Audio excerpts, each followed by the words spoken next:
probably knew Linda longer than certainly I did, and Francis, but probably more than most, back to Hong Kong. So over to you. Thank you. Yes, well, it's lovely to be. I know so many of you in your names, but here I am. Yes, Louise Delahanty, a retired white-collar crime lawyer and best friend of Linda. And what I've got to do is take lots of deep breaths. What I want to do is look at the very happy times. I'm also speaking on behalf of Janet Clegg, who is a great friend of Linda's as well, and who sadly can't be here. So I'll just start by telling you what Janet has said about Linda. Janet and I met Linda in Hong Kong in 1986, when we were all 3 years old. Of course, we were all newly qualified lawyers. I do remember actually, there were a lot of Scottish lawyers in Hong Kong in those days, and they were all like, oh, but we're Scottish. We've qualified in Scotland. It was obviously so much better than the English system.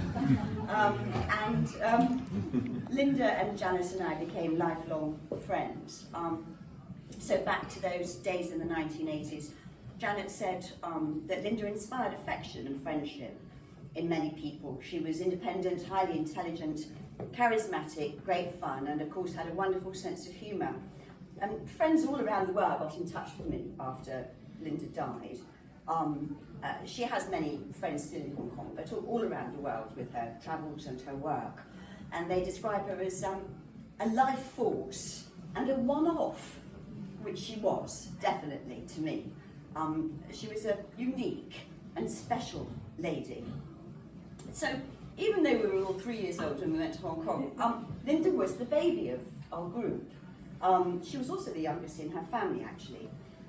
She went to university when she was 17. She won many prizes.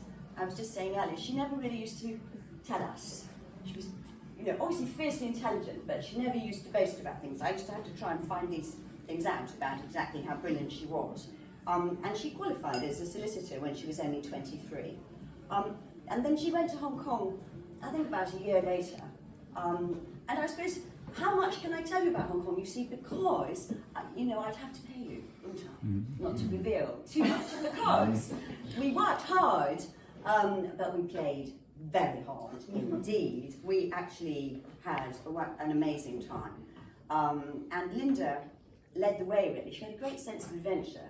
When I first met her, she was getting her pilot's license and was flying with some other friends around Hong Kong, very much remembered by one of her US friends, who she always had nicknames for people, including herself, actually.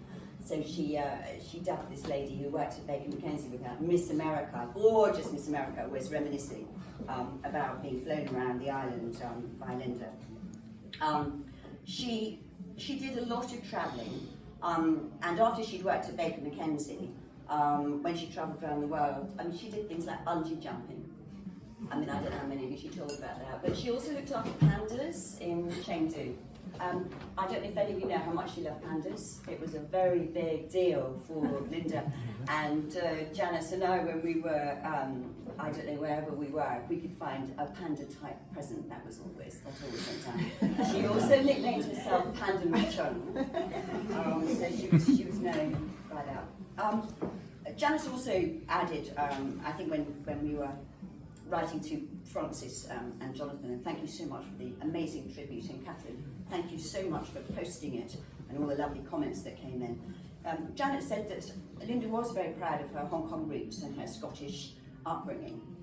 Although, again, I should add, and I don't know how many of you know this, she was actually born in the Midlands, as was I.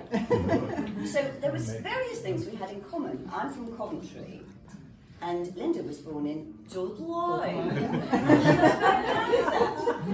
where Nellie Henry was from. So I could do the Dudley. I've been to school in Birmingham, and of course, but she had the Glasgow. She had the Glasgow accent, but we would laugh about that.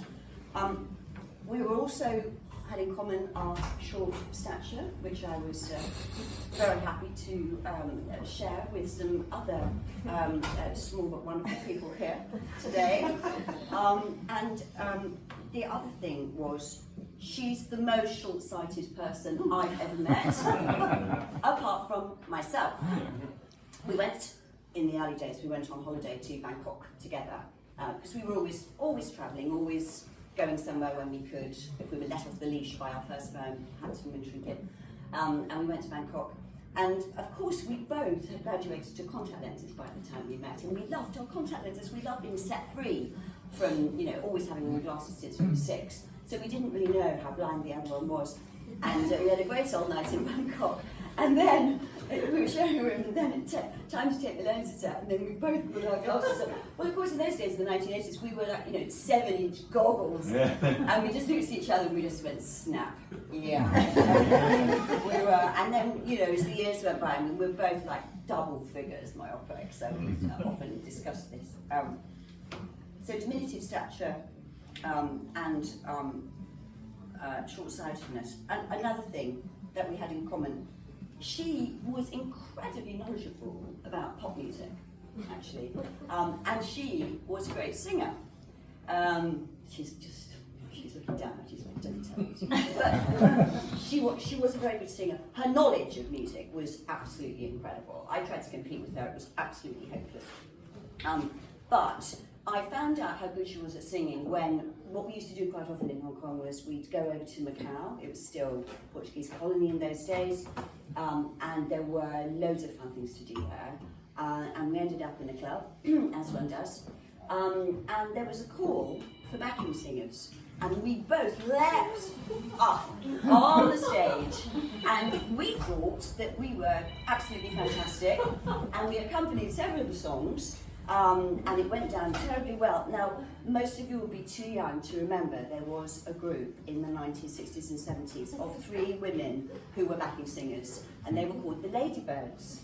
They even used to be on top of the pops. No one's nodding, I'm sorry. I remember one. Okay, so it's a bit like Coronation Street. If you remember Deirdre, there was one with the glasses. There was one with the glasses. Who wore the thick glasses? So Linda and I always wanted to be the Ladybird with the glasses. And she was a great singer. Again with music, I travelled a lot as my career. I'm a white-collar crime lawyer and originally legal aid crime lawyer, and then white-collar crime, etc., and worked for various larger firms and travelled a lot. And towards the later stage of my career, I was, you go to Vegas to talk about money laundering, do you? That's what you do.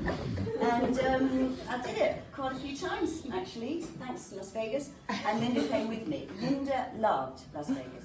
She loved it. And actually, I loved Las Vegas. And people can't understand that. Oh, it's so tacky. And I'm like, no, you've got to go. So I did a bit of work.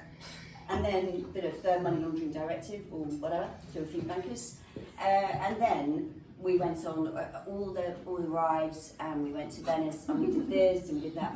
But music, for me, the Beatles, actually. They had fake Beatles, yes, I really liked them. She was really embarrassed about how much I liked them. But then Elvis, she was a devotee of Elvis. So we went to several fake Elvis concerts, and we went to the Elvis-orama Museum, which I have a visual aid from. And there we are. It isn't the Beatles one, but it's 2005, and there we are. We had the best time there. So we also flew over the Grand Canyon, and she loved the Cirque du Soleil. She went twice on that. I should also just mention another friend of hers, Sarah Callahan, who is a journalist. And it's Sarah who encouraged her in the early years. Sarah can't be here, she lives in Sri Lanka. She encouraged Linda to join the FCC in Hong Kong, Foreign Correspondents Club. So even when Linda was still a lawyer, and that was a great introduction to the much more exciting and wonderful world of journalism. And Sarah was really happy that Linda went into journalism. She really encouraged her. She said to me after Linda died that journalism was Linda's first love. That's what she'd always wanted to do since she was a teenager. And of course, writing about law and lawyers was the perfect combination. So I'd just like to add, I think, that she was always incredibly encouraging to me. and of course our careers are often, we came across each other so much because I'd be speaking at a conference or we'd be at an event or whatever, but I was saying to some people here that we went through all those stages together, and then she was always really wonderful with young people. I mean, even like, you know, our friends' children, she always had a great affinity with young people. And with youngsters coming to these events, she was just so encouraging and to people in her own profession. And I do remember that, but when I was writing the piece for Francis about one of the last events I attended when I was, you know, a senior lawyer in a big law firm, I took youngsters with me, and there was this minister, you know, always sends a minister, and the youngsters were a bit boring, and Linda just charmed everybody. I said, you know, she charmed the young and she charmed the ministerial. So she just was very good at doing that. I was so proud of her. I just looked at her and I was just like, wow, just look at what you've achieved. Just finally, I'd mentioned that Linda was devoted to her family in Scotland, particularly her sister Elaine, and they were really proud of her.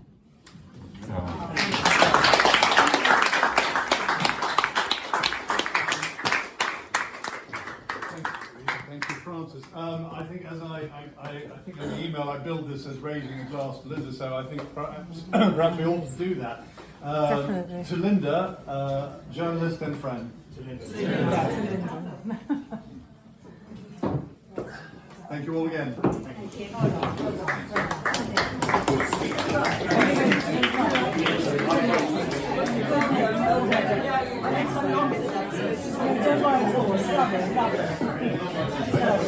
you.